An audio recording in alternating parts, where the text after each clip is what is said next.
অন্তর শুধু জানে আপনার মনে কি আছে। এই জন্য যখন গুনাহ করেন অন্তরের ভিতরে একটা কালো দাগ পড়ে যায়। দুইটা গুনাহ করলেন, দুইটা কালো দাগ পড়ে যাবে। তিনটা গুনাহ করলেন, তিনটা কালো দাগ পড়ে যাবে। হাজারটা গুনাহ করলে হাজারটা কালো দাগ পড়ে যাবে। লক্ষ গুনাহ করলে লক্ষটা কালো দাগ পড়ে যাবে। একমাত্র তাওবা করলে যিনি অন্তর পরিষ্কার বানায় দিবেন তিনি কি? এই আয়াতে কারিমাতে আল্লাহ পাক তিনটা অর্গানের কথা বলছেন। কয়টা? এক নাম্বার কলব। জোরে বলেন কি? আরো জোরে কোন কি? এই জায়গা পরিষ্কার করার জন্য প্রতিনিয়ত আল্লাহর দিকে মুতাওয়াজ্জিহ হয়ে যান। তাওয়াজ্জুহুল কুলুব ইলাল্লাহ, আল্লাহর দিকে মুতাওয়াজ্জিহ হয়ে যান। চক্ষুটা বন্ধ করে মাঝে মাঝে কল্পনা করেন আল্লাহ কি দিয়েছেন। এত এত নিয়ামত মালিক আপনাকে দিলেন, এত এত নিয়ামত আপনি পেলেন। আল্লাহর দিকে যখন মুতাওয়াজ্জিহ হয়ে যাবেন অন্তরটাকে যিনি পরিশুদ্ধ বানায়া দিবেন তিনি কি? এবার উদাহরণ নেন সাহাবায়ে কেরামের জীবন থেকে। আল্লাহর নবীর বড় আদরের সাহাবী হানজালা নামক সাহাবী, যেই সাহাবী উহুদের প্রান্তে শহীদ হয়ে গিয়েছিলেন। নতুন বিয়ে করার পরে জিহাদের ময়দানে গেলেন, আর ফিরে আসতে পারে নাই। ফেরেশতারা গোসল দিয়েছেন সাহাবীকে, গসিলুল মালাইকা উপাধি পেলেন। আল্লাহর ফেরেশতারা গোসল করা দিয়েছে। যেই সাহাবী আল্লাহর কাছে এত দামি হয়েছে সেই সাহাবী নিজে নিজে মনে করা শুরু করেছে, নাফাকা হানজালা, হানজালা মনে হয় মুনাফিক হয়ে গেছে। আর আমরা নিজেরা নিজেদেরকে কত বড় মুত্তাকি বলে মনে করি।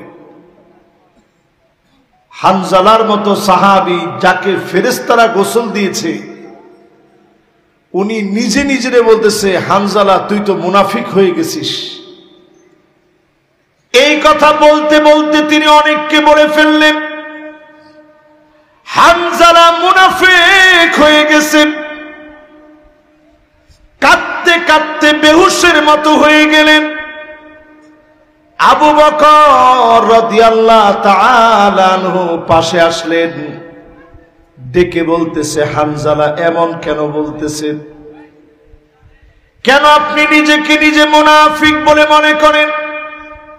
হানজালা বলেন, এই জন্য মুনাফিক মনে করি, নবীজির সামনে থাকলে কথাগুলো শুনলে দিলের ভিতরে একরকম পরিবর্তন আসে। আল্লাহ নবীর সামনে থেকে চলে গেলে দিলটা অন্যরকম হয়ে যায়। এই যে আমার দুই অবস্থায় জন্য মুনাফিক মনে করতেছি। আবু বকর বলেন, তাইলে তো আমারও এক অবস্থা। দুইজন মিলে নবীজির কাছে আসলেন। সাহাবীর নাম কি? সবাই বলেন কি নাম? সাহাবীর দাম আল্লাহর কাছে এত বেশি, ফেরেশতাদেরকে দিয়ে আল্লাহ গোসল করা দিলেন। স্ত্রীর সাথে সংসার করেছে, গোসল করতে পারে নাই। কানের ভিতরে শুধু একটা ডাক এসেছে, আন্নাফির আন্নাফির। সাহাবী দোষ শুরু করল। স্ত্রী পিছনের দিক থেকে টেনে ধরলেন, স্বামীরে একটাবার শুধু চেহারাটা দেখে রাখি। দুনিয়ার জীবনে যদি আর কোনোদিন দেখা না হয়, আল্লাহর জান্নাতে আমার প্রেমময় জামাইকে যেন হারানো যাবার আপনার একটু দেখে রাখি, হামজালা রাদিয়াল্লাহু তাআলা আনহু এত দামি, সেই সাহাবী নবীজির সামনে গিয়ে বলতেছে, নবী আমি মুনাফিক হয়ে গেছি। আল্লাহর নবী বললেন, ওয়া মাযা তাকুল ইয়া হামজালা, ও হামজালা এটা কেমন কথা, কেমনে তুমি বলতে পারলাম? তোমার মতো সাহাবী কেমন করে মুনাফিক হবে? হামজালা বলেন, নবী আপনার সামনে যখন আসি দিলটা একরকম থাকে, আপনার কথাগুলো যখন শুনি দিলটা একরকম থাকে। আজকে মাহফিলে যারা বসলেন দিলটা একরকম, এখান থেকে বের হলেই অনেকের দিলটা অন্যরকম, ঠিক নেই? তো হামজালা এই কথাটাই বলতেছে, নবী দিলটা কেমন যেন নড়বড় হয়ে যায়। নবীজি বলতেছে, হামজালা এইটা কোনো বিষয় না। ওরে বাবুরে, এক জায়গায় স্থির থাকতে হবে, যেটা নড়লে এটা নড়তেছে, সাউন্ডটা বারবার ডিস্টার্ব হচ্ছে, বসো।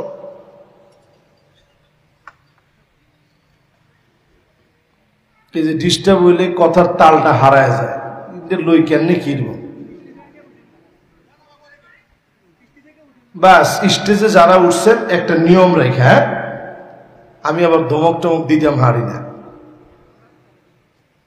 ধমক দিলে আর নিজের কাছে খারাপ লাগে। তো যাক, ধমক টমক সব বাদ, আবার আগের জায়গা থেকে আসি। দেখেন কয়বার ডিস্টার্ব হইছে। হামজালা রাদিয়াল্লাহু তাআলা আনহুকে নবীজি বললেন, হামজালা শোনো, এই যে তোমার মনের দুইটা অবস্থা তোমার ভিতরে, এই দুই অবস্থার ভিতরে তুমি মনে রাখো,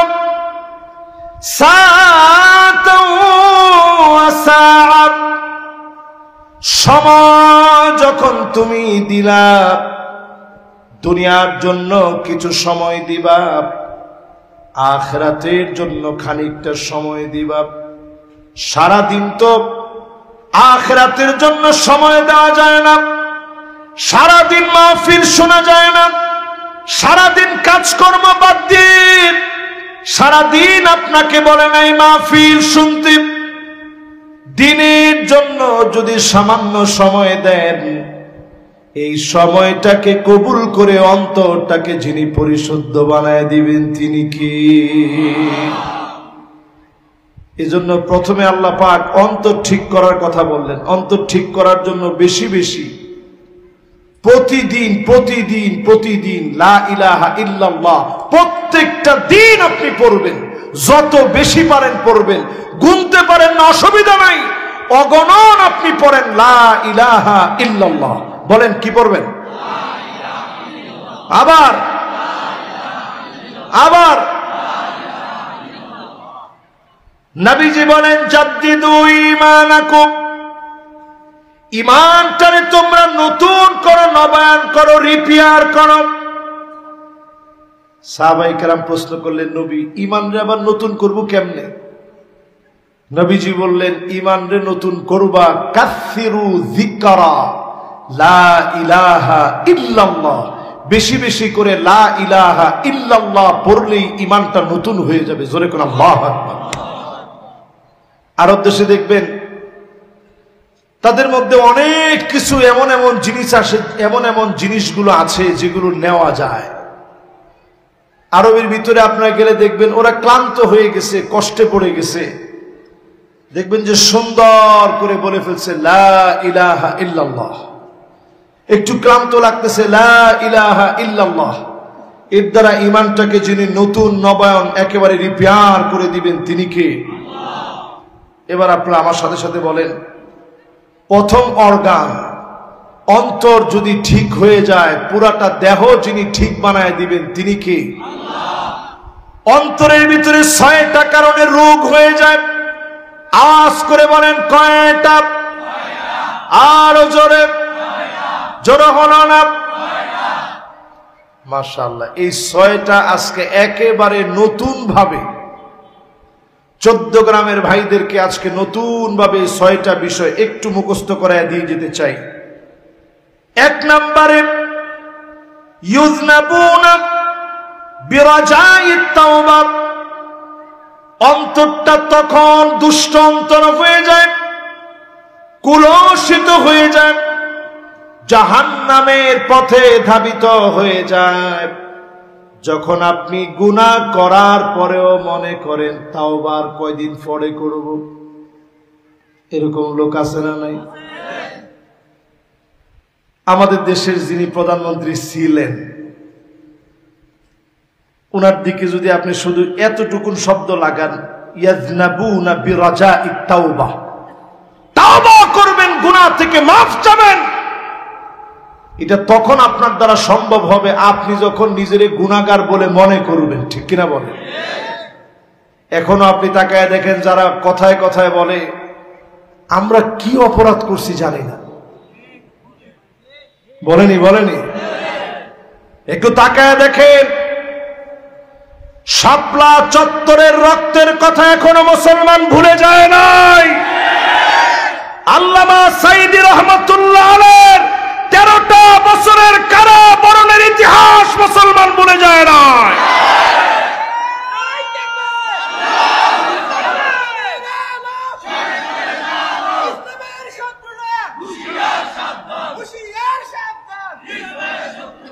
ইসলামের সাথে শত্রুতা করে খুব বেশিক্ষণ দুনিয়ায় কেউ টিকতে পারে না।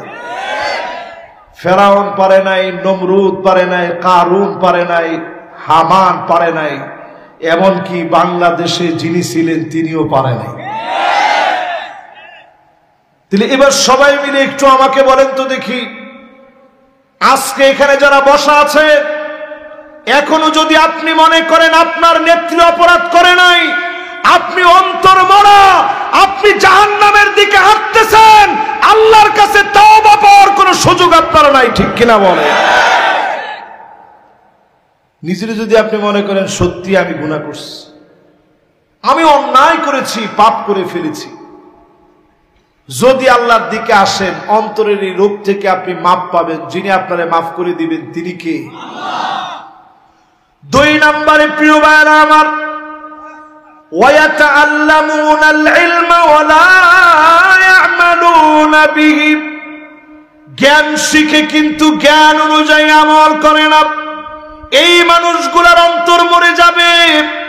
যতটুকুন জানবেন ততটুকুন মানবেন, অল্প আমলে যিনি আপনাকে মাফ করে দিবেন তিনি কি? যদ্দূর শিখছেন এদ্দূর আমল করেন।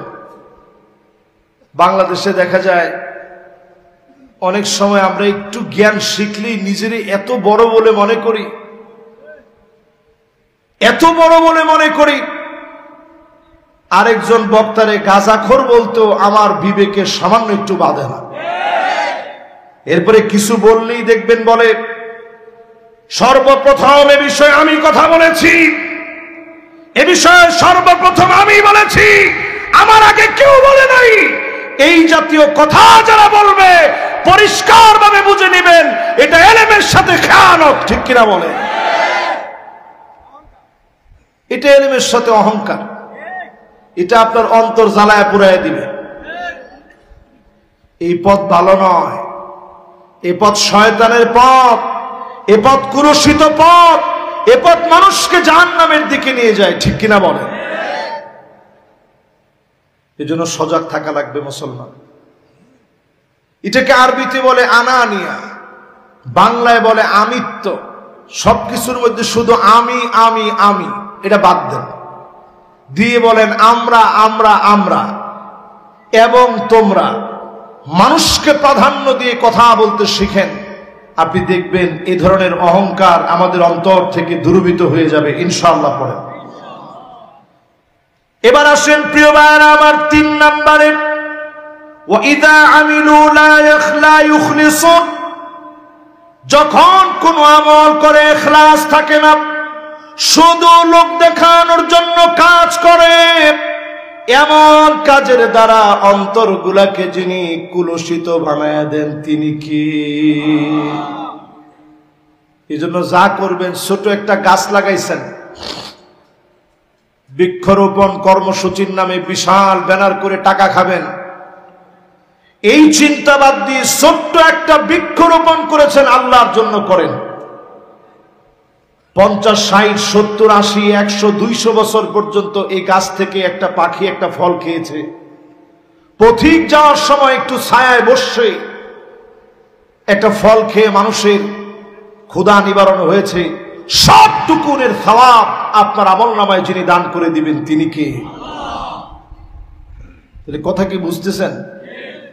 অন্তরটা নষ্ট করার জন্য এই 6টা মেশিন আছে। 3 নম্বরে আসে।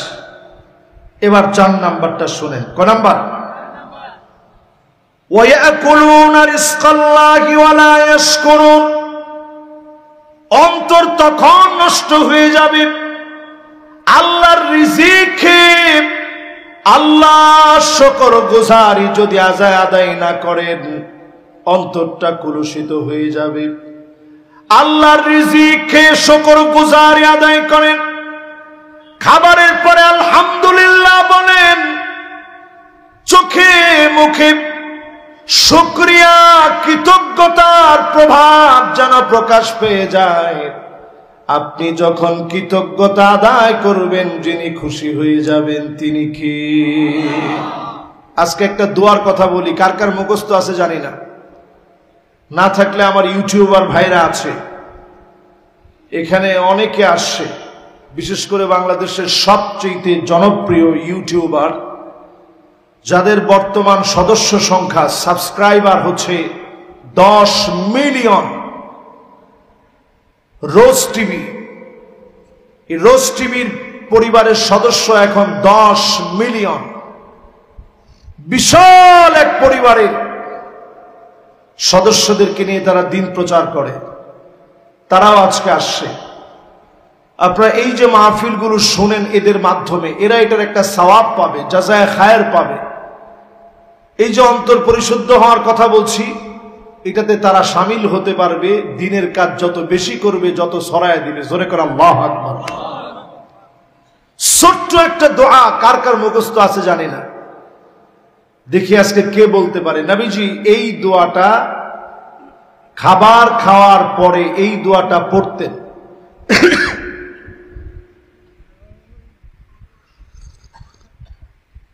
এবং নবীজি বলতেন যে খাবার খাওয়ার পরে এই দোয়াটা যে পড়বে, আল্লাহ পাক তার গুনাহ খাতা গুলাকে মাফ করে দিবেন। জোরে করে আল্লাহু আকবার। তাহলে দোয়াটার দাম কম না বেশি? কি দোয়াটা নবীজি পড়তেন? আলহামদুলিল্লাহিল্লাযী, পড়েন, আত'আমানি হাযা আত-তাআম ওয়া রাযাকানিহি মিন গায়রি হাওলিন মিন্নি ওয়ালা কুওয়া। কারো মুখস্থ আছে? যার মুখস্থ আছে টান টান করে হাতটা উঠান দেখি। মাশাআল্লাহ, মাশাআল্লাহ। দুইজনের মুখস্থ, দুইজনই মুরব্বী। লিল্লাহি তাকবীর। আপনারা দুইজন কি মাদ্রাসার আলেম? মাশাআল্লাহ, দুইজনই আলেম। মাশাআল্লাহ, দুইজনই মাদ্রাসার উস্তাদ। এই জন্য ওনারা দুইজন এটা মুখস্থ আছে। বাকি যাদের মুখস্থ নাই, হুজুর দুইজনের কাছ থেকে শিখে নেবেন। সওয়াবটা শুনেন, কেমন সওয়াব। নবীজি বলতেছেন এই দোয়াটা যদি কেউ পড়ে, আল্লাহ ফেরেশতাদেরকে ডেকে বলে, দেখছো এত কষ্ট করে তারা বাজারটা করে আনছে, রান্না বান্না করছে, সব করছে, করার পরে সে দোয়ার সময় বলতেছে আমি নাকি তারে খাইয়েছি, তার কোন শক্তি সামর্থ্য তারে খাওয়াইতে পারে নাই, টাকা আছে বিদায় সে খেতে পারে নাই, আমি তারে খাইয়েছি। এ কথার স্বীকৃতি যে দিয়েছে, যাও আমি তার গুনাহ খাতা মাফ করে দিলাম। সুবহানাল্লাহ। প্রিয় ভাইরা আমার, ছোট্ট এই দোয়াটা মুখস্থ করে নিবেন। আলহামদুলিল্লাহিল্লাযী আত'আমানি হাযা আত-তাআম ওয়া রাযাকানিহি মিন গায়রি হাওলিন মিন্নি ওয়ালা কুওয়া। এতটুকুন দোয়া যদি আপনি পড়েন খাবার খাওয়ার সময়, খাবার খেয়ে আপনি যখন পেট পুরে খেয়ে যখন ক্ষুধা নিবারণ হলো, মনটা যখন ভালো হয়ে গেল, মালিকের শুকরগুজারি আদায় করবেন। ডেকে ডেকে গুনাহ খতা যিনি মাফ করে দিবেন তিনি কে? এরপরে আমার ভাইয়েরা, পঞ্চম যেই কারণে অন্তরটার মধ্যে রোগ হয়, ওয়ালা ইয়ারদাউনা বিকিসমাতিল্লাহি তাআলা, আল্লাহ আপনাকে যা দিয়েছে তা নিয়ে সন্তুষ্ট যদি না হন, তখনই আপনি চিন্তা করবেন রাতের গভীরে নির্বাচন দেওয়া লাগবে, আরেকটা বার জেল জুলুম নির্যাতন নিপীড়ন চালা হলেও ক্ষমতায় থাকা লাগবে, ঠিক কিনা বলেন? এরা অন্তর মরা মানুষ।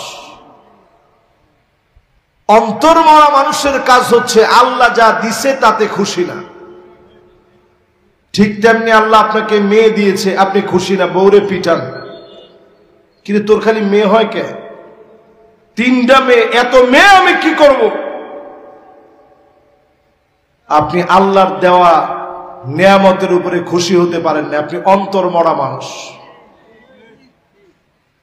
ঠিক তেমনি আজকে আল্লাহ যে সুযোগ দিয়েছে, এই সুযোগ দেওয়ার পরে এই সুযোগ যদি আপনি কাজে না লাগান, আপনি যদি মনে করেন ক্ষমতা আল্লাহ এমনি এমনি দিবে, আপনি অন্তর মরা মানুষ।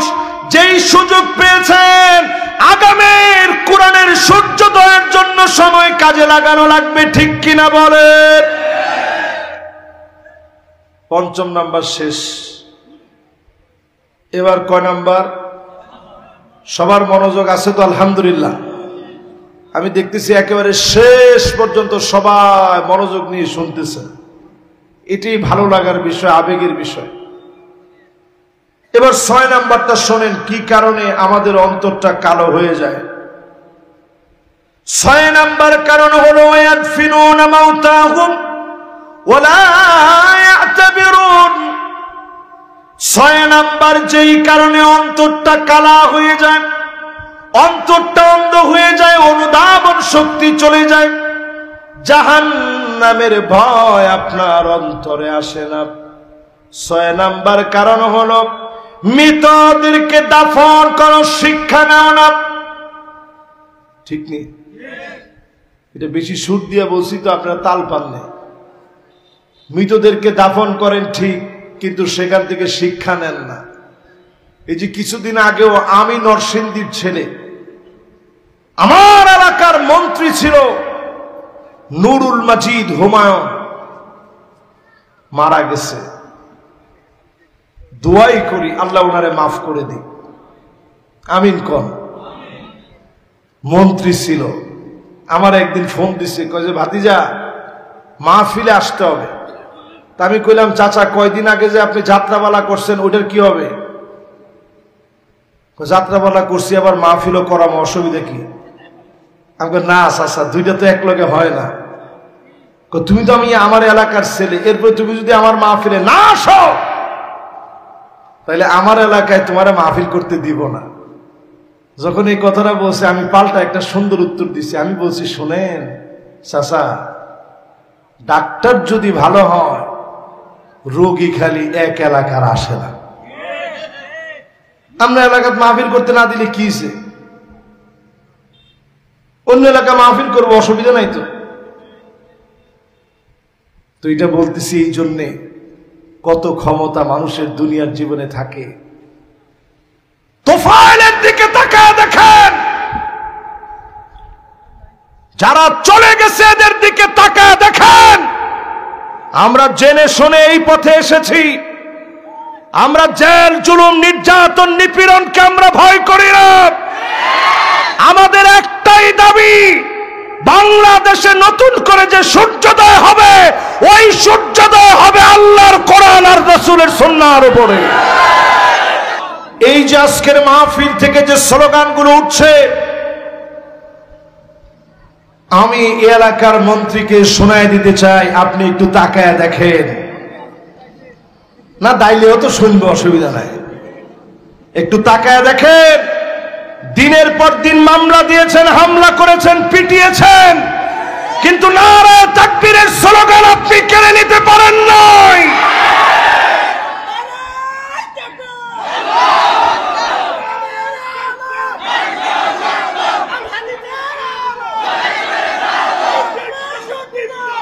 এই কথা দিয়ে প্রমাণ হয় আমাদের একজন আল্লাহ আমাকে 13 বছর জেল খাটানোর পরেও ইন্তেকালের আগ মুহূর্তে তিনি একটা জান্নাতি হাসি হেসেছেন। যেই হাসিটা দেখার পরে আমার কাছে উপলব্ধি হয়েছে 13 বছরেও জালেম একজন বয়োবৃদ্ধ আলেমে দ্বীন মুফাসসিরে কোরআনের হিম্মতকে এক টুকরা কমাতে পারে নাই। এই জন্য আজকের ইসলামের বিজয়ের জন্য অন্তর পরিষ্কার হওয়া লাগবে। এই কথা মনে করা লাগবে, আমাকে একদিন কবরে চলে যাওয়া লাগবে, কবর আমার ঠিকানা হবে। এই কবর যদি আপনার ঠিকানা এটা যদি বিশ্বাস করেন, ফাঁসির মঞ্চে আপনাকে নিয়ে যাবে, আপনার পা কাঁপবে না, হাসতে হাসতে ফাঁসির মঞ্চে আপনি যাবেন। আর যিনি আপনাকে ফাঁসির মঞ্চ থেকে জান্নাত পর্যন্ত কবুল করবেন তিনি কে? চিন্তা করেন, আমাদের প্রিয় আল্লামা যদি একটা মুসলেকা দিতেন, আমি জীবনে অনেক বড় ভুল করছি, আমি আর ভুল করতে চাই না, জীবনের শেষ সময়টা নাতি নাতনি সবাই নিয়ে একটু থাকতে চাই, আমারে তোমরা মাফ করে দাও। অবশ্যই ওনাকে মাফ করে দেওয়া হতো, কিন্তু তিনি এই জাতির কাছে কলঙ্কিত একজন মানুষ হয়ে থাকতেন, ঠিক কিনা বলেন? আমেরিকার ভিসা থাকা সত্ত্বেও আমাদের নেতারা পালায় যায় নাই। আমি ধন্যবাদ জ্ঞাপন করি বিএনপির চেয়ারপারসন বেগম খালেদা জিয়া, তিনিও পালায় যান নাই। মতিউর রহমান নিজামী পালায় যান নাই, কাদের মোল্লা পালায় যায় নাই, কামরুজ্জামান পালায় যায় নাই, মীর কাসেম আলী পালায় যায় নাই। জাতির নেতারা পালায় যেতে পারে না। যারা অথর্ব নেতা ওরা নিজেরা পালায় যায়, কোনদিন জাতির নেতা তারা হতে পারে না। একটু তাকায় দেখেন, গোষ্ঠী শুদ্ধ তারা পালায় গেছে। এমনকি বাইতুল মুকাররমের খতিব সাহেব, আহা,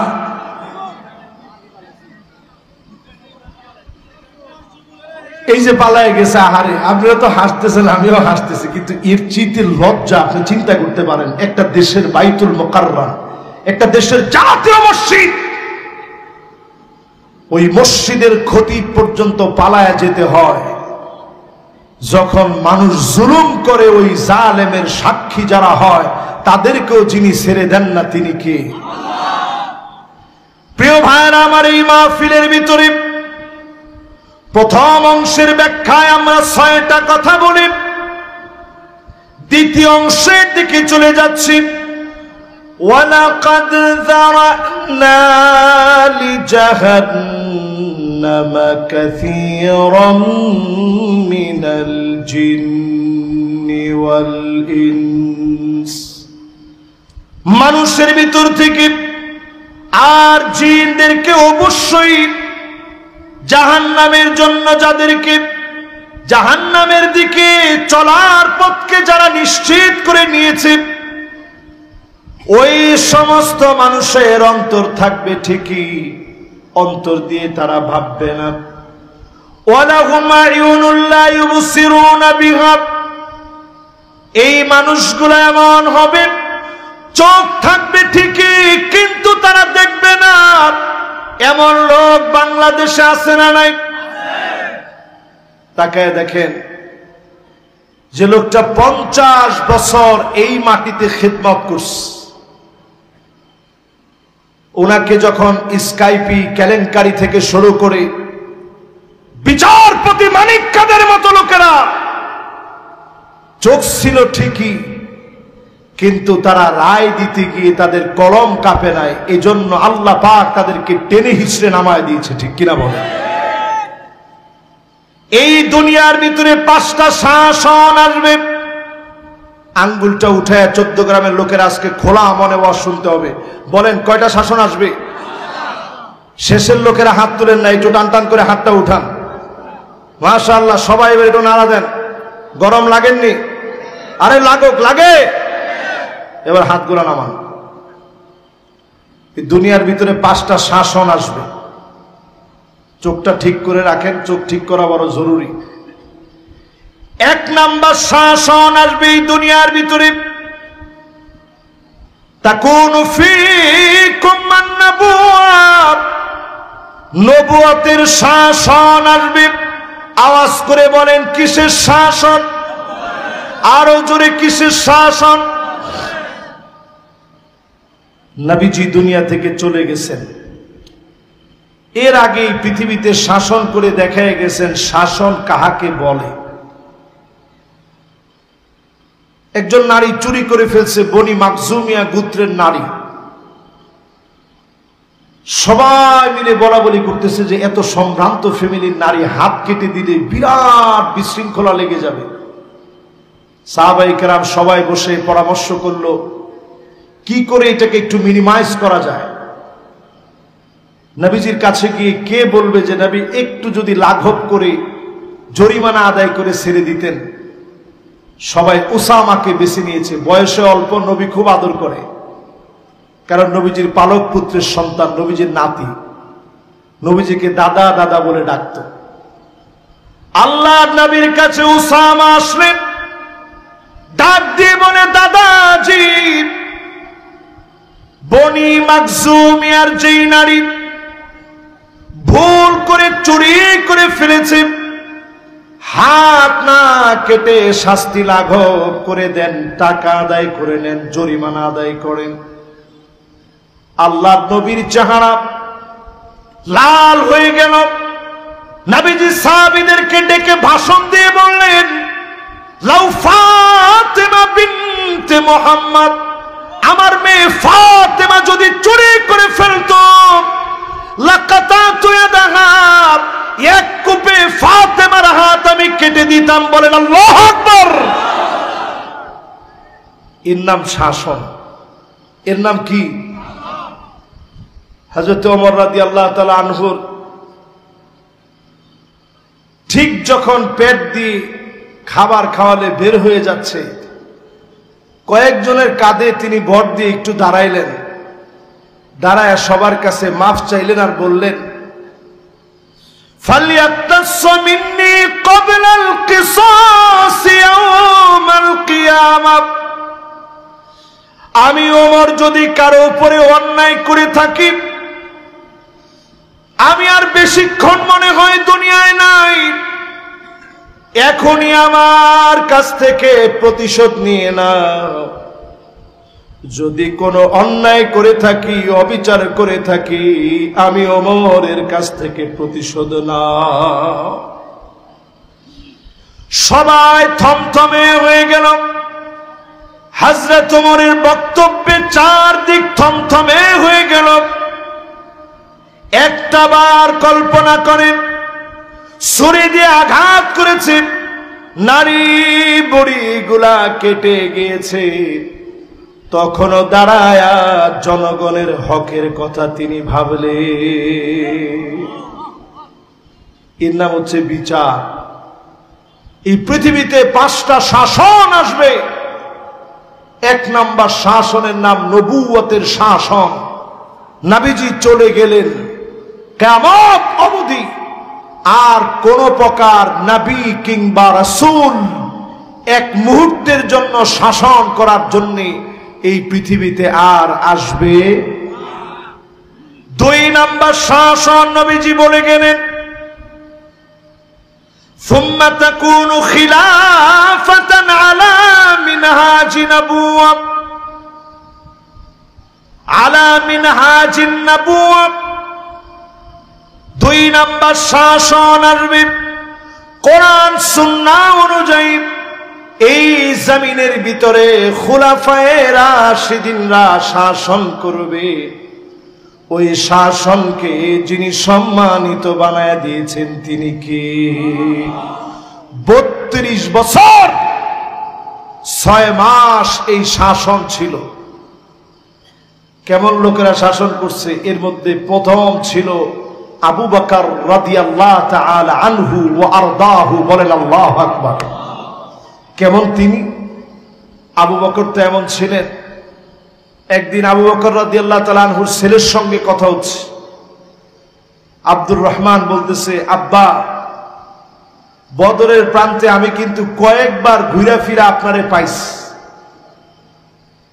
কিন্তু আপনার গায়ে আঘাত করি নাই, আপনি আমার বাপ। বদরে আবু বকর রাদিয়াল্লাহু তাআলা আনহুর ছেলে ইসলাম গ্রহণ তখনও করেনি। আবু বকর ডাক দিয়ে বলেন, ওয়াল্লাযী নাফসি বিয়াদিহি, ওই আল্লাহর কসম যার হাতে আমি আবু বকরের প্রাণ, বদরের প্রান্তে একবারের জন্য তোমাকে যদি পেতাম, আমি একটা মুহূর্ত ভাবতাম না তুমি আবু বকরের সন্তান। একটা বার ভাবতাম না তুমি আমার কলিজার টুকরা, নয়নের মণি, ইসলামের তরবারি দিয়ে এক কোপে তোমার গর্দান উড়ায় দিতাম। এই বিচার, এই চিন্তা এই মা যাদেরকে দিয়েছে, তাদেরকে দিয়ে 32 বছর 6 মাস যিনি শাসন করিয়েছেন তিনি কে? এই জন্যই দেখবেন বাংলাদেশ থেকে যিনি পালাই গেছে, ইনি এখনো আল্লাহ আমারে বাঁচাই রেখেছে বিচার করতেন বলি।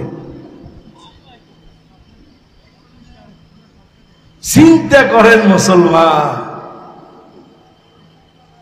আর আবু বকর রাদিয়াল্লাহু তাআলা আনহুরা 32 বছর শাসন করে গেছে।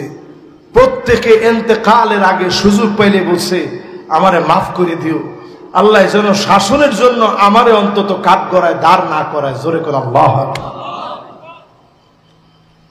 2 নাম্বার শাসনের পরে শাসন জানি কয়টা? মাশাআল্লাহ, লিল্লাহে তাকবীর, লিল্লাহে তাকবীর। মাশাআল্লাহ, আমার মনটা ভরে গেছে।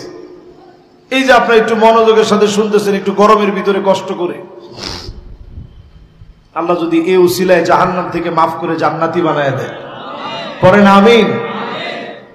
এবার সবাই বলেন তো দেখি, 1 নাম্বার শাসনের নাম কি? মাশাআল্লাহ, এর নাম 14 গ্রাম।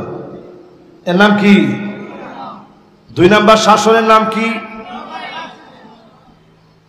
মাশাআল্লাহ, খোলাফায়ে রাশিদিনদের শাসন। কত বছর ছিল? মাশাআল্লাহ। এনে ওয়াজ বেটা, ওয়াজের মধ্যে বসি কতক্ষণ হাসন, কতক্ষণ কান্দন, কতক্ষণ এই কতক্ষণ সেই, লাভটা কি? আর ওয়াজের মধ্যে এখন বক্তারা লাভ দিয়ে চেয়ারের উপরে উঠে, রাখ আজকে আমি খেলা দেখাইতেছি, তুই সাপ আনছত নি খেলা দেখাইতে।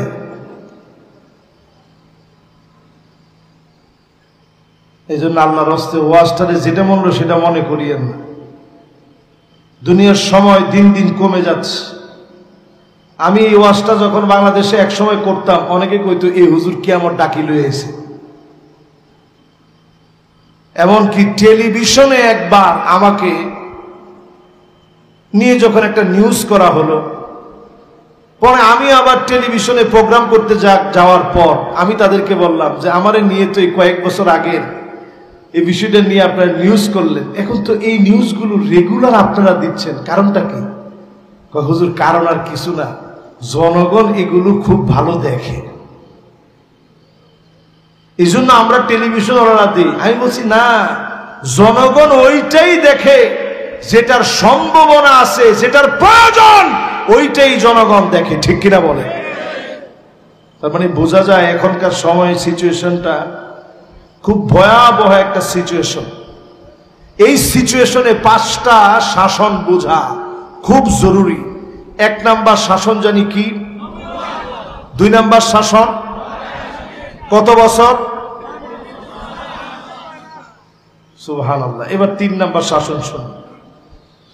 সুম্মা মালিকান আদান, এরপরে শাসন আসবে, রাজতন্ত্র, রাজার ছেলে রাজা, ঠিক না? আমগো দেশও বাপের বন্দনা যেরকম শুরু হয়েছিল,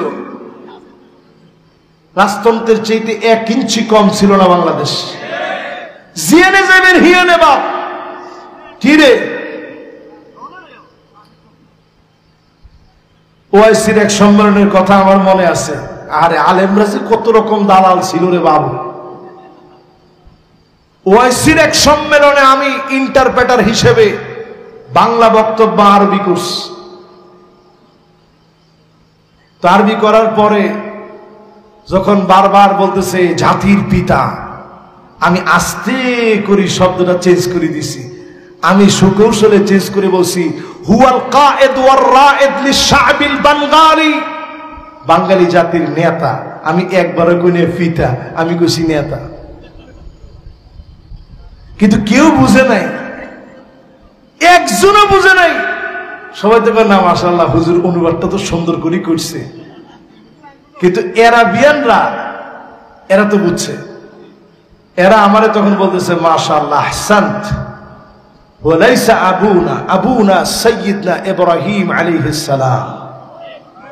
উনি আমাদের জাতির পিতা নয়, আমাদের জাতির পিতা ইব্রাহিম আলাইহিস সালাম। বলেন আল্লাহু আকবার। বাংলাদেশে একজন আলেম সে আইসা আমারে বলতেছে, কেউ একবারও তো আপনি জাতির পিতা কন নাই। আমি কইতে ঠিক আছে, আমি আবুল বাঙ্গাল কই নাই, আমি তো জাতির নেতা কইছি। আপনি গিয়া ফিতা কইতেন, অসুবিধা কি ছিল? আপনি অনুবাদ করলেন না কিনলে? কয় না আপনারা আনছে, আপনি অনুবাদ করবেন। এটা তো অনেক চিন্তা ভাবনা করে তারা দিছে, সবারে দিয়ে এই অনুবাদ হবে না। 21টা দেশের প্রতিনিধি আসছে, ওই জায়গায় অনুবাদ করবেন। অনেক চিন্তা ফিকির কইরা তারপরে ওই জায়গায় অনুবাদ করতে দিস। অনুবাদ করতে দেওয়ার পরে কেন আমি আবুল বাঙ্গাল বলি নাই, এটা কারো মনে না লাগলেও দালাল প্রকৃতির ওই হুজুরের মনে ঠিকই লেগে গেছে, ঠিক কিনা বলে? ওই হুজুরের আলোচনা শুনলে ঠিকই বুঝবে। এবার একটু আপনারা আমার সাথে সাথে বলেন, শাসন হচ্ছে নবুয়ত, এরপরে কি? মাশাআল্লাহ, এরপরে কি? এই জমিনের ভিতরে রাজতন্ত্র ছিল 1000 বছর ধরে। রাজতন্ত্রের ভিতরে ভালো ছিল, খারাপও ছিল।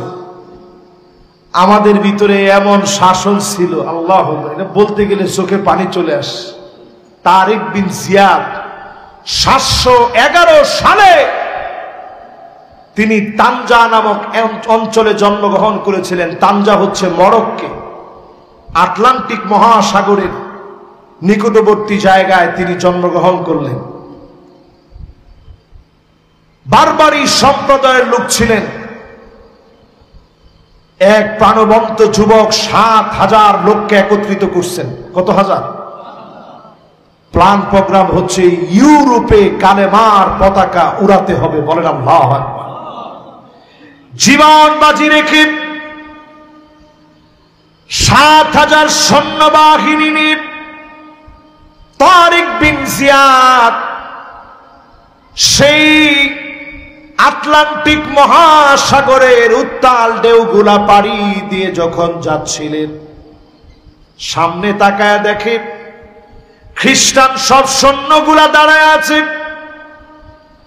তিনি হিম্মতওয়ালা, জীবন বাজি রাখা 7000 মুসলিম সৈন্য বাহিনীদেরকে ডাক দিয়ে বললেন, ও ভাইরা,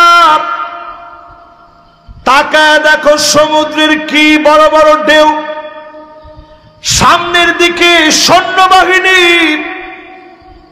পালাবার মতো কোনো জায়গা নাই। লা মালজা ওয়ালা মানজা মিনকা ইল্লা ইলাইক। আজকে যাওয়ার মতো কোনো জায়গা নাই। হিম্মত নিয়ে জীবন দেওয়ার জন্য প্রস্তুত হও। হুঙ্কার যখন দিলেন, খ্রিস্টানরা বলতেছিল, আমরা দেখতেছিলাম কত আইনা মা তারিক বিন জিয়াদ, কওমুন লাউ আরাদু আইয়াখলা আল জাবাল লাখালাউ। তারেক বিন জিয়াদের সঙ্গে যারা ছিল এমন মুসলমান ছিল, তারা যদি পাহাড়কে বলতো পাহাড় আমরা নবীর উম্মত সরে দাঁড়াও, এক মুহূর্তের ভিতরে পাহাড় সরে যেত। এরা যদি সমুদ্রের দিকে তাকায় বলতো সমুদ্র এখনই তুমি তোমার ঢেউকে থামায় নাও, সমুদ্রের ঢেউ থেমে যেত। জীবন বাজি রাখা ৭,০০০ সৈন্য বাহিনীকে দিয়ে পুরা ইউরোপ, আজকের স্পেন, আজকের পর্তুগাল, আজকের পুরা ইউরোপ মুসলমানরা শাসন করেছে। জোরে কোন আল্লাহু আকবার। আমরা শাসন হারাইছি কবে? 1492 সালে। 781 বছর শাসন করার পর মুসলমানদের ভিতরে মারামারি, কিলাকিলি, দলাদলি, ফতোয়াবাজি, আমি নিয়ে মুসলমানরা শুরু করছে চিৎকার। এই আমিত্ব যখন মুসলমানের ভিতরে আসছে, মুসলমানের পতন হয়েছে। আবার মুসলমানদেরকে জোরে করে আল্লাহু আকবার। ইতিপূর্বে ইসলাম পন্থীদের এমন সুদিন কোনোদিন দেখা যায় না বাংলাদেশ। না ঠিক বলিয়েন না? এখন এখনো তো কয় না। এই যে একটা সুন্দর পরিবেশ এখন দেখতেছেন, এটা এমনি আসে নাই। ছোট ছোট বাচ্চারা স্লোগান দিয়েছিল, we want justice, we want, জোরে উই ওয়ান্ট। এই স্লোগানটা আপনি মনে করছেন ছোট ছোট ফুলাফান এনে দিছে। এই স্লোগান সাধারণ স্লোগান না। উই ওয়ান্ট জাস্টিস বলে ছোট ছোট বাচ্চারা বুঝাইয়া দিয়েছে আমরা আর মন গড়া বিচার চাই না, ন্যায় ইনসাফের বিচার চাই। তার মানে হলো এই ন্যায় ইনসাফের বিচার কোরআন ছাড়া হতে পারে না, পারে না, পারে না। জুমার দিন আপনারা নামাজে যান ঠিক, আরবিতে যখন খতিব সাহেব খুতবা দেন অনেকেই তখন ঘুমান। ঘুম না আসলেও অনেকের জীবনী আসে। খতিব সাহেব শেষে যখন বলে ইন্নাল্লাহা ইয়া'মুরু বিল আদল, তখন অনেকেই পাশ থেকে বলে এই উঠোস না, হুজুরের খুতবা শেষ তো নামাজে দাঁড়ায় যাবে। আমি তো বুঝেন নাই কি বলছে হুজুর। হুজুর বলছে আল্লাহর কোরআনের সে আয়াত, আল্লাহ অর্ডার করেছে এই জমিনের ভিতরে আদালত প্রতিষ্ঠা করা লাগবে, এটা আল্লাহর অর্ডার। আল্লাহর নবী এমন কোন খুতবা দেন নাই। আম্মা জান আয়েশা বলেন মা কামা রাসূলুল্লাহ সাল্লাল্লাহু আলাইহি সাল্লাম আলাল মিম্বার, যখনই আল্লাহর নবী মিম্বারে উঠতেন তখনই আল্লাহর নবী বলতেন আদালতের কথা, ইনসাফের কথা, ন্যায় ইনসাফের বিচার বাংলাদেশে কায়েম করতে হলে অনতি বিলম্বে কোরআন সুন্নাহর হাতকে শক্তিশালী করা লাগবে। আল্লাহর হাবিব বলেন বাকি একটা গণক সুম্মা তাকুনু খিলাফাতান আলা মিনহাজি নবুওয়াতিন, এই জমিনে আবার কোরআন হাদিসের বিচার আসবে, ন্যায় ইনসাফের বিচার কায়েম হয়ে যাবে। মানুষের মাঝে যিনি শান্তি ফিরে দিবেন তিনি কে? আমাদের যারা চলে গেছেন এই দিনটা দেখার তাদের অনেক অপেক্ষা ছিল, কিন্তু এই দিনটা দেখে যেতে পারে নাই। অনেক শখ ছিল যে এরকম একটা সুদিন দেখবে, বের হলে সাংবাদিক আসবে, মানুষগুলো প্রশংসায় ভাসবে যে এই লোকগুলো আর যা করুক এরা দুর্নীতিবাজ নয়, এরা চাঁদাবাজ নয়, এরা লুটেরা নয়, এরা ডাকাত নয়, এরা চরিত্রহীন লম্পট নয়। কিন্তু জিন্দিগিতে প্রশংসা তারা দেখে যেতে পারে না। ওনারা থাকতে দেখছে সব মিডিয়ায় কিছু করলেই বলতো রক কাটা, কিছু করলেই বলতো রাজাকার। কিন্তু আল্লাহ তাআলা দিন কেমনে পরিবর্তন করে। আজকের এই সুন্দর একটা দিন আপনারা যারা পেয়েছেন, এখনো যদি নিজেদেরকে প্রস্তুত না করেন, আল্লাহর আদালতে জবাব দিতে পারবেন না মুসলমান। আজকের এই মাহফিলে একটু মিলায় নেন। এই পর্যন্ত মুসলমানদের ভিতরে 1,48,000 আল্লাহর গোলাম 2023 সাল থেকে নিয়ে আজকের 2025 পর্যন্ত, যদিও ওআইসি বলেছে 68,000 মানুষ শহীদ হয়েছে, কিন্তু মুসলমানদের খবর হচ্ছে 1,48,000। ফিলিস্তিনে 1,48,000 ভাই শহীদ হয়ে গেল। এখন যে যুদ্ধবিরতি দিয়েছে, প্ল্যান প্রোগ্রাম করে যুদ্ধবিরতি দিয়েছে, শান্তিতে নোবেল পাওয়ার জন্য মেগা প্ল্যান করে যুদ্ধবিরতি দেওয়া হয়েছে, মুসলমানদেরকে আবার ঘুম পড়ানোর জন্য দেওয়া হয়েছে। আজকে একটু চিন্তা করে দেখেন, সারা দুনিয়ার মুসলমানদের যে হিম্মত জাগ্রত হয়ে উঠেছিল, ছোট ছোট বাচ্চারা পর্যন্ত 7 আপ দেখলে থুতু মেরেছে, ঠিক কিনা? এই যে একটা চেতনা জাগ্রত হয়ে গেছে, এখানে রসুলের ওই হাদিস আমার মনে পড়ে যাচ্ছে। আল্লাহর নবী বলে গেছে, এমন একটা সময় আসবে, একটা পাথর পর্যন্ত বলবে, বালুকণা পর্যন্ত বলবে, ওরা ইহুদি, আমার পিছনে ইহুদি লুকায় আছে, ফাকতুলহু, তার গর্দানটা উড়ায় দাও। ফিলিস্তিনের বর্ডারটা যদি আমার দেশের সাথে হতো, আমার দেশের একটা দুইটা ছেলে নয়, লাখো লাখো গোলাম কামানের সামনে গিয়ে টান টান করে বুকটা পেতে দিয়ে আল্লাহর জমিনে রক্তগুলো ঢেলে দিয়ে ফিলিস্তিনের মাটিকে উদ্ধার করে ছাড়তো, ঠিক কিনা বলে? এটা তারা বুঝে। বাংলাদেশ যে একটা চেতনার দেশ, এটা তারা বুঝে। এজন্য মাস্টার প্ল্যান করে আমাদের দেশটাকে সব সময় তারা নিচে নামায় রাখে। আমাদের দেশটা এমন একটা দেশ, এই দেশে বদ্বীপের মতো দেশ, যার চারপাশে অমুসলিম দিয়ে ভরা, কিন্তু এই দেশের সবচেয়ে বড় সম্পদ হচ্ছে কালিমাতুন তাইয়্যিবা, লা ইলাহা ইল্লাল্লাহু মুহাম্মাদুর রাসূলুল্লাহ। এই দেশের সম্পদ এটা, এদেশের সবচেয়ে বড় সম্পদ এটা। এটা টের পাবেন যদি কোরআন সুন্নাহ এই দেশে এস্টাবলিশড হয়। আপনি লিখে রাখেন, 10 টাকা সের চাল খাওয়াবে বলে অনেকে ফেল হয়েছে, কিন্তু আজকের মাহফিল রেকর্ড থাকবে। ইসলাম যদি কোরআন সুন্নাহ দিয়ে রাষ্ট্র পরিচালনা করা যায়, বাংলাদেশে বেকারত্বের সমস্যা আগামী 3 বছরের ভিতরে মুছে যাবে, মুছে যাবে, মুছে যাবে ইনশাআল্লাহ। বলেন, আবার বলেন ইনশাআল্লাহ।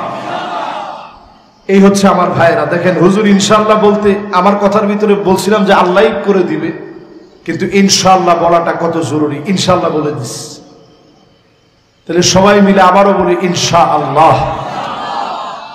প্রিয় ভাইয়েরা আমার, ফিলিস্তিন আগামী দিনে কেমন হবে? আকরুদারিল মুমিনিন, এই ফিলিস্তিন হবে মোমেনদের বাড়ি। মোমেনরা ফিলিস্তিনে ছুটে যাবে, বিজয় লক্ষ্যে নামবে, মোমেনদেরকে দিয়ে ফিলিস্তিন বিজয় হবে। বলেন আল্লাহু আকবার। শুধু তাই না, নবীজি দোয়া করে গেছেন, আল্লাহুম্মা বারিক লানা ফি শামিনা, আল্লাহ তুমি শামের ভিতরে বরকত দিয়া দাও। শামটা 4টা দেশ নিয়ে, 4 দেশ নিয়ে হচ্ছে শাম। 1 নাম্বার ফিলিস্তিন, চিল্লায় বলেন। আরেকটা দেশের নাম সিরিয়া, বলেন। আরেকটা দেশের নাম জর্ডান, আরেকটা দেশের নাম লেবানন, বলেন। এই 4টা দেশ নিয়ে শাম। এই শাম ইসলামের জন্য গুরুত্বপূর্ণ ভূমি। মুসলমানেরা হামাগুড়ি দিয়ে হলো এই শামের দিকে যাবে।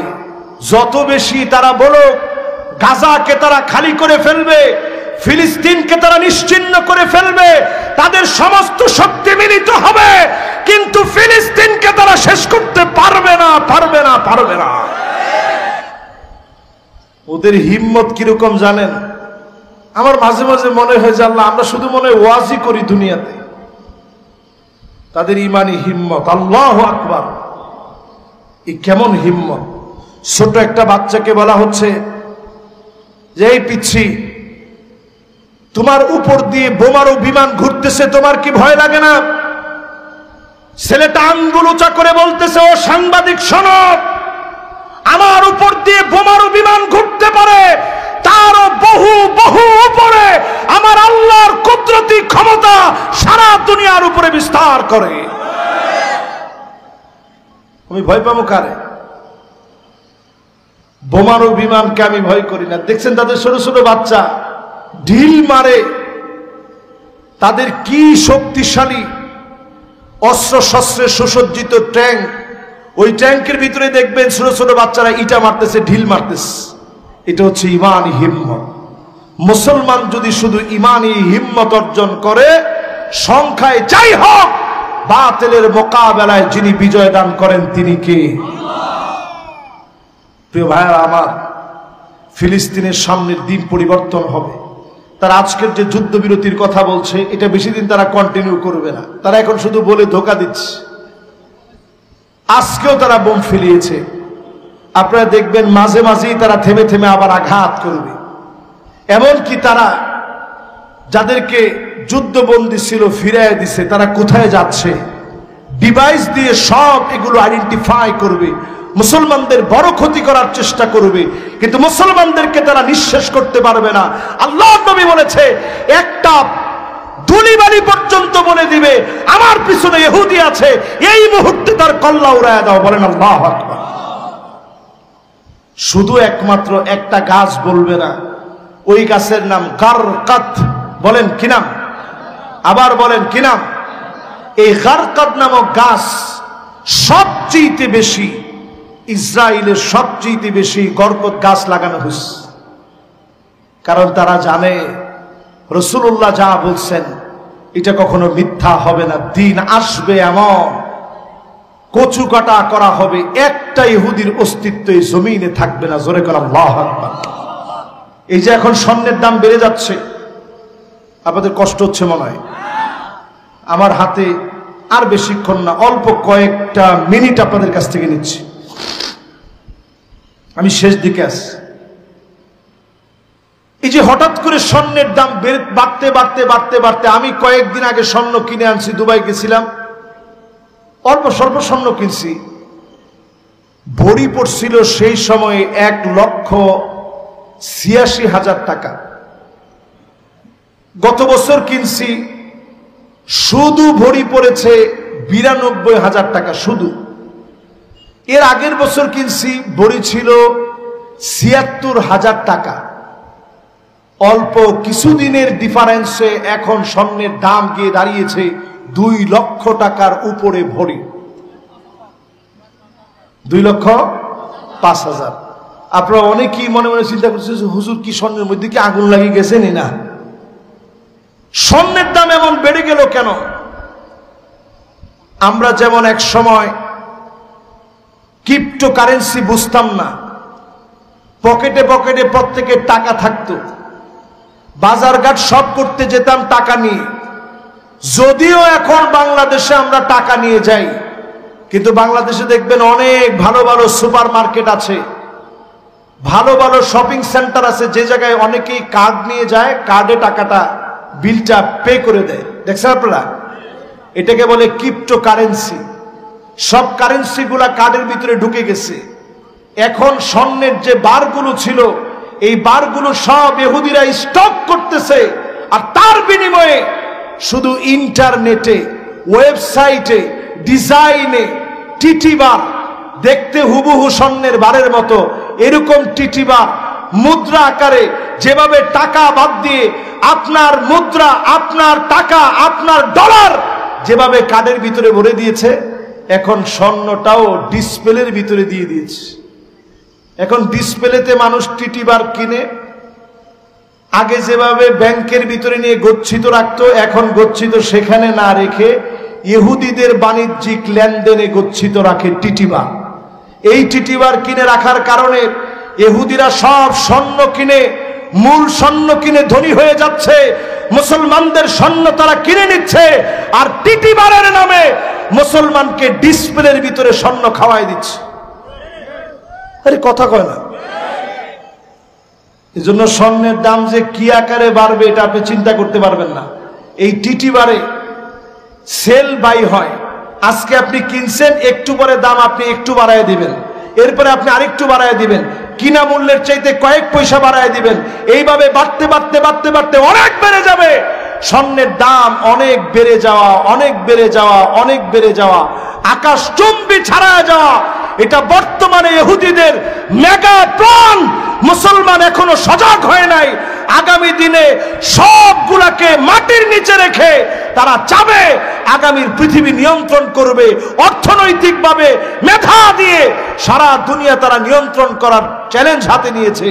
যদি মুসলমান বাঁচতে চান, অন্তত ঈমান নিয়ে আপনাকে বাঁচতে হবে, ঠিক কিনা বলেন? প্রিয় ভাইয়েরা আমার, আমি আমার আলোচনা একেবারে শেষ অংশে চলে আসছি। চলেন আমরা সেই দিকে চলে যাই। কষ্ট হননি আপনাকে? মাশাআল্লাহ, দুইজন মুরব্বী কোমর টান দিয়ে ফেলাইছে। যদি বসেন আমরা বেশি খুশি হব। 11টা সামান্য বাজে আর কি। আচ্ছা, এবার আমরা যাই শেষ দিকে ইনশাআল্লাহ। বলেন, ওয়ালাহুম আযানুন লা ইয়াসমাউনা বিহা, যাদেরকে কান দেওয়া হয়েছে এই কান দিয়ে তারা শুনে না। একটাবার চিন্তা করেন, আমরা কতজন লোক কান দিয়ে আল্লাহর কথা শুনি, কান দিয়ে কোরআন শুনি, কানটা দিয়ে কোরআনের আওয়াজগুলো শুনি। অধিকাংশ লোক কেমন দেখবেন, প্রতিদিন ঘন্টার পর ঘন্টা ধরে মিউজিক শুনে। ঠিকঠাক একটু আস্তে কম, আর একটু জোরে। এই মিউজিক যারা যারা শোনেন, প্রত্যেকে মিউজিক শোনার দ্বারা আস্তে আস্তে কিছুদিনের মধ্যেই এরা বিভিন্ন খারাপ মুভিতে অভ্যস্ত হবে।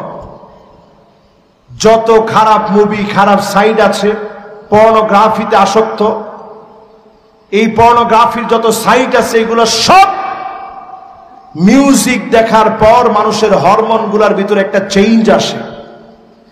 সেক্সুয়াল হরমোনগুলো উত্তেজিত করে ফেলে। তখনই মানুষ মিউজিক শুনতে শুনতে এরকম খারাপ খারাপ সাইটগুলোতে যায়। বর্তমান গবেষণা বলছে, এই খারাপ খারাপ সাইডে গিয়ে যারা খারাপ ভিডিওগুলো দেখে, এই ভিডিও দেখাটা হেরোইন, আফিন, মেরিজুয়ানা, মদ, এর চেয়ে মারাত্মক হচ্ছে এই পর্নোগ্রাফি, যেটা মানুষকে একেবারে অমানুষ বানায় দেয়। আল্লাহ পাক কোরআন কারীমের মধ্যে বলছেন, কান আছে কিন্তু কান দিয়ে তারা শোনে না। এই কান দিয়ে যারা কোরআনের দাওয়াত নেয় না, ফাইন তাওয়াল্লাউ ফা'লাম আন্নামা ইউরিদুল্লাহু আন ইউসিবাহুম বিবাদি যুনুবিহিম। আল্লাহ বলেন, মুখ ফিরায় নিও না, অচিরেই যিনি ছোট ছোট আযাব দিয়ে পাকড়াও করবেন তিনি কি? এরপর শেষ কথায় আল্লাহ তাআলা বলেন, আল্লাহ রাব্বুল আলামিন বলেন, উলাইকা কাল আনআম বাল হুম আযাব। এই মানুষগুলা পশুর চাইতে নিকৃষ্ট। কথা কয় না? আরো জোরে কর। আমি একটু অপমান করে শব্দটা বলতে পারতাম, কিন্তু আমি অপমান করব না। পশুর ভিতরে কুকুর আসেনি, শূকর আসেনি, কিন্তু আল্লাহ তাআলা এমন শব্দ দিয়েছেন, উলাইকা কাল আনআম, চতুষ্পদ জন্তুর চাইতে এরা নিকৃষ্ট, বাল হুম আযাল, অথবা এর চাইতে নিকৃষ্ট। তা আমিও তাদেরকে সম্মান দিয়েই বলি, একটা মানুষকে আল্লাহ তাআলা সৃষ্টি করেছে। আল্লাহ পাক মানুষের ভিতরে যৌন চাহিদা দিয়েছে, আকল দিয়েছে, পশুর আল্লাহ বানিয়েছে, যৌন চাহিদা দিয়েছে, আকল দেয় নাই। ফেরেশতাদেরকে আল্লাহ বানিয়েছে, যৌন চাহিদা দেয় নাই, আকল দিয়েছে। মানুষে দিছে কয়টা? মানুষের যৌন চাহিদাও আছে, আকলও আছে। পশুর ভিতরে শুধুমাত্র যৌন চাহিদা আছে, আকল নাই। ফেরেশতাদের ভিতরে আকল আছে, যৌন চাহিদা নাই।